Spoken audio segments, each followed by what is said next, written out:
ஒரு மனுஷனுக்கு 4 நிலைமைகள் இருக்கலாம். ஒன்று கவலையில் இருக்கலாம், அல்லது எதிர்காலத்தை குறித்தான பயம் இருக்கலாம். 3வது இதை 2ஐயும் விட்டுட்டு நோயிலே இருக்கலாம். சக்கம் அப்படின்னு சொன்னா நோயிலே இருக்கலாம். சில நேரத்தில் எதுலையாவது போய் வலுவா மாட்டி, அல்லது இவர் மாட்டாட்டியும் அந்த சூழலை இவரை மாட்டி விடலாம்.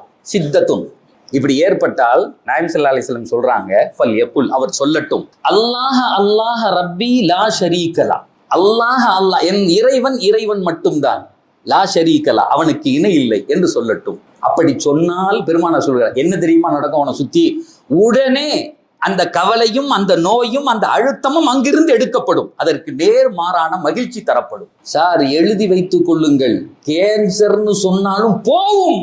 1400 ஆண்டுகளுக்கு முன்னால் எம்பெருமானார் சொன்ன வார்த்தை சத்திய வார்த்தை. தன் வாழ்க்கையில் ஒரு தடவை கூட எங்க நபி போய் சொன்னதில்லை. அந்த நோய் மட்டும் உன்னை விட்டு போகாது, அது சார்ந்து எதெல்லாம் உன்னிடத்தில் இருந்ததோ அத்தனை சேர்த்து எடுத்துட்டு போயிடும்.